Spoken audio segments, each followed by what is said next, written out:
So slab stage inspections are there. A couple of things we're looking for is obviously the quality of the pour.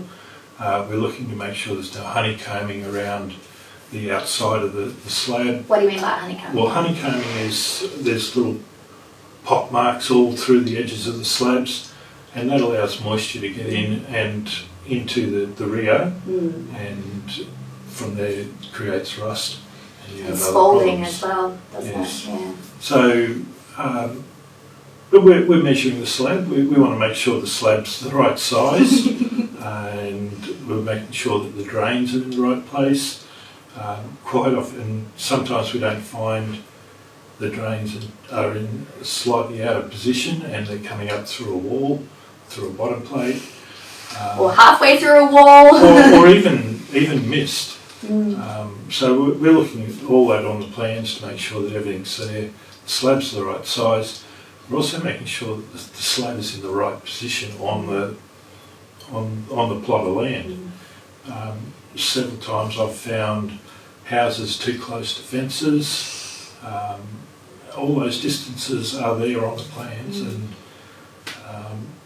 you have to go back to your builder then and say, well, what are you going to do about it? Yeah, and that could potentially be a council issue, and oh yes. But the other issue, obviously, with the surface of the slab is given that 50-60% of homes will have tiles. We want to make sure that there's no ups and downs and large divots in the slab that need to be fixed before we get to those stages in the house as well. And it's a matter of reminding the builder through our reports that things aren't quite right. Yeah. And they've got some repair work to do as well. And I feel like building, typically, it's all about the foundation. And I don't necessarily mean the physical foundations. I mean, so if your slab is level, then your walls are going to be easier to put up. Yes. If your walls are put up properly, then your tiles are going to be much easier. Everything just flows much nicer.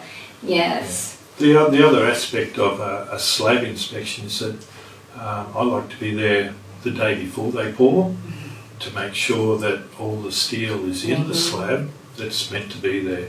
I mean, it's all on the plan, so it's quite easy for us to check.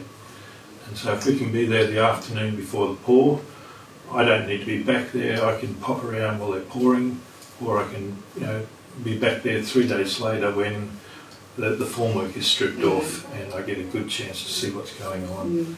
Make sure that the slab is correct. Yeah. One of my old lecturers from uni, he said that there was a dodgy builder. This was years and years ago, but he suspected that the Rio wasn't being actually put in the slabs. Yes. So he did a few little tag marks and put a bit of paint and stuff on this Rio, and sure enough, this exact same Rio was getting moved from one plot to the next, and it wasn't being put in the slab, so they had to do core drilling to check, and they didn't find any Rio, and I think it was about 2 or 3 slabs. So yes, it does happen.